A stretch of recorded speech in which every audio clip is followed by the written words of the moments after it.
জয় হোক মহান মুর্শিদের। আমি সেই মহান মুর্শিদের নামে নাম স্মরণ করে আপনাদের মাঝে কিছু কথা বলবো পবিত্র কুরআনুল কারীম থেকে।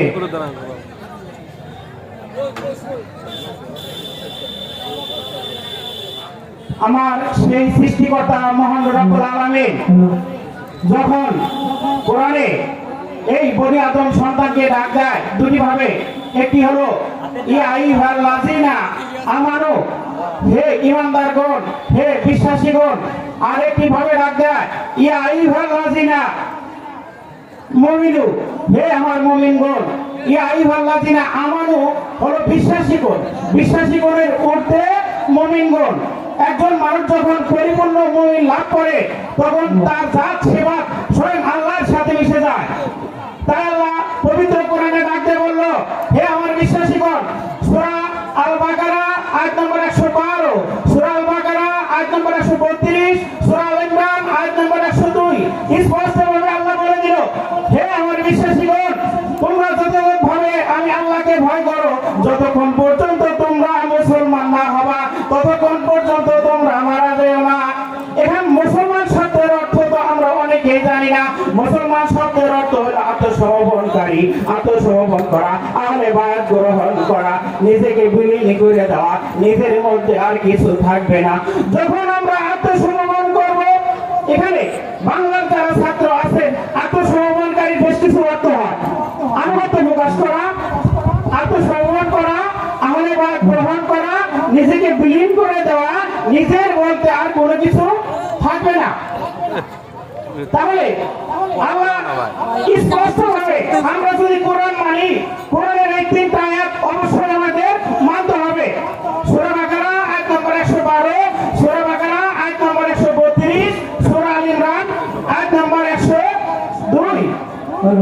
আমাদের এই তিনটা আয়াতকে যদি মানতে হয় কোরআন অনুসারে অবশ্যই কামেল মুর্শিদের হাতে হাত রেখে আমাদের বায়াত গ্রহণ করতে হবে।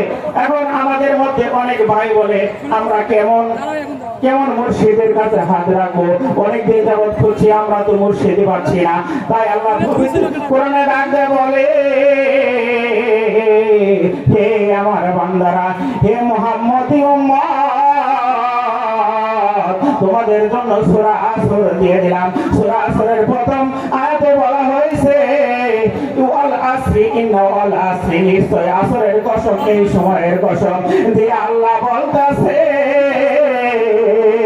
পৃথিবীতে যত মানুষ আছে সবাই ক্ষতিগ্রস্ত, সবাই নিবেদিত, তবে তারা কারা যারা ঈমান আনে, সৎকর্ম করে, সৎপথের যায় এবং ধৈর্য ধারণ করে, অন্যকে ধৈর্য ধারণ করার উপদেশ দেয়। আমরা এরকম একজন মুর্শিদের হাতে হাত রাখবো। তার 4টে গুণ থাকতে হবে। প্রথম গুণ, সে ঈমান এনেছে, ঈমানের দাওয়াত দিয়েছে, সে নিজে সৎকর্ম করে, আমাদেরকে সৎকর্ম করার পরামর্শ দেয়, সে নিজে সত্য কথা বলে, আমাদেরকে সত্য কথা বলার উপদেশ দেয়, সে নিজে ধৈর্য ধারণ করে এবং আমাদেরকে ধৈর্য ধারণ করার উপদেশ দেয়। এমন একজন বাজার আমার গাজীবাড়ি পাক দরবার শরীফের বাজার নূর মোহাম্মদ আল চিশতি, আমার বাজারের হাতে হাত রেখে যখন আমরা মুসলমান হয়ে যাব, যখন আমরা কালেমা পড়ে কালেমা দেখবো, কালেমা তো পড়ার বিষয়বস্তু না, কালেমা হলো দেখার বস্তু। কালেমা শুরুতে দেখতে হবে। এই শুরু যদি আমরা দেখে যাই অবশ্যই হাসরের মাঠে স্বয়ং আল্লাহর সাথে আমাদের সাক্ষাৎ হবে। আল্লাহ পবিত্র কোরআনে ডাক দেয় বলে, যতক্ষণ পর্যন্ত মানুষ এই দুনিয়াতে আমি আল্লাহর সাক্ষাৎকে অস্বীকার করে, সে আমার মানুষ না, সে মানুষ হয়েও মুনাফিক, মুরশিদ, কাফের। কত নম্বর আয়াতে বলছে? সূরা ইউনূস আয়াত নাম্বার 45 আল্লাহ এখানে বলতেছে, এই দুনিয়া হলো হাসরের মাঠে কিঞ্চিত পরিমাণ সময়। যখন হাসরের মাঠে আমরা সবাই একত্রিত হয়ে যাব, একজন আরেকজনকে চিনব এবং এবং শেষ আয়াতে বলতেছে, দুনিয়াতে যারা আমি আল্লাহর সাক্ষাৎকে অস্বীকার করে তারা মুনাফিক মুশরিক বেঈমান কাফের। তাহলে এখানে বোঝা যাইতেছে আল্লাহ মানুষের মাঝে সাক্ষাৎ দেয়, কোন রূপে সাক্ষাৎ দেয় সেটা আমাদের জানতে হবে, সেটা আমাদের চিনতে হবে।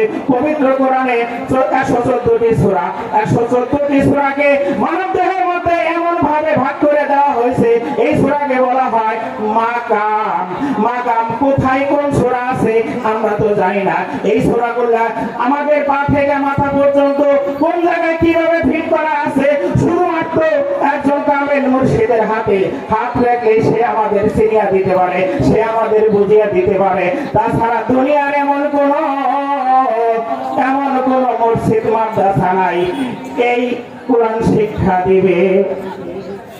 আল্লাহ পৃথিবীতে যা আছে তার চেয়েও, যা আছে বিশ্বব্রহ্মাণ্ডে তার চেয়েও বেশি আছে এই মানব খণ্ডে। আমরা কোরআন পড়ি, 30 অরবে কোরআন সৃষ্টি, তার চেয়েও বেশি 40 অরবে মানব সৃষ্টি। তাহলে আমরা মানব, এই কোরআনের হরফগুলা কোথায় কি অবস্থায় কিভাবে আছে, এই 114টি সূরা কোথায় আছে অবশ্যই অবশ্যই আমাদের জানার জন্য একজন কামেল মুর্শিদের হাতে হাত রাখতে হবে। এখানে সূরা কাফের 17 নম্বর আয়াতে ঘোষণা করেছে ওলিয়াম মুর্শিদা। মুর্শিদ আর বাংলা অর্থ হলো একজন শিক্ষক, শিক্ষাগুরু, ওস্তাদ, গুরুজি, মুরব্বী। অবশ্যই অবশ্যই আমাদের শিক্ষাগুরুর হাতে হাত রেখে আমাদের শিক্ষা অর্জন করতে হবে, তাছাড়া তো আমাদের উপায় নাই। এখানে স্বয়ং যিনি আমাদের পাড়ের কান্ডারি আহমদে মোস্তফা, মোহাম্মদে মোস্তফা, উনি যখন স্বয়ং আল্লাহর সাথে দিদার করতে যায়, মেরাজ করতে যায়, তখন আল্লাহ বলল, হে মোহাম্মদ, আমি তো বেমুরাদানের সাথে হাত মিলাই না, যতক্ষণ পর্যন্ত আপনি আহলে বাইত গ্রহণ না করবেন ততক্ষণ পর্যন্ত আমি আপনার হাতের সাথে হাত রাখবো না। হযরত মুহাম্মদ সাল্লাল্লাহু আলাইহি ওয়াসাল্লাম আমার নয়নের মণি, ওনার জন্য আল্লাহ কোরআনের সূরা বাকারা 131 নম্বর আয়াত দিয়ে দিলেন। মুহাম্মদ বলতেছে, হে আমার সৃষ্টিকর্তা, হে আমার রব, বিশ্বে যা কিছু আছে সকল কিছুর প্রতি আমি আনুগত্য প্রকাশ করলাম এবং আমার স্বয়ং সে আমার সৃষ্টিকর্তা আল্লাহর হাতে হাত রেখে আমি বায়াত গ্রহণ করলাম।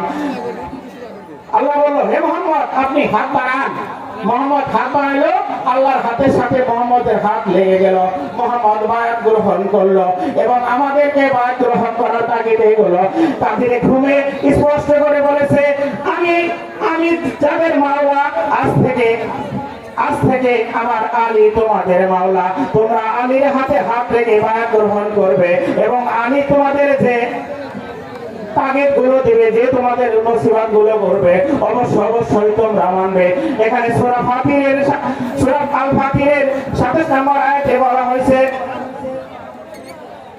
সূরা আল ফাতির 27 নম্বর আয়াতে বলা হয়েছে, তোমরা কি দেখো না আমি আকাশ থেকে বৃষ্টি দেই, আমি আকাশ থেকে বৃষ্টি দেই এবং সুন্দর সুন্দর ফল ফলাদি উদ্গত করি এবং পাহাড় সমুদ্রে রয়েছে 3টি রকমের ঝর্ণা, লাল, সাদা, কৃষ্ণ কালো। তাহলে পৃথিবীতে এমন কোন বৃষ্টি আছে 3 রঙের বৃষ্টি হয়? হয় না? হ্যাঁ হয়, মানব জাতির মধ্যে হয়।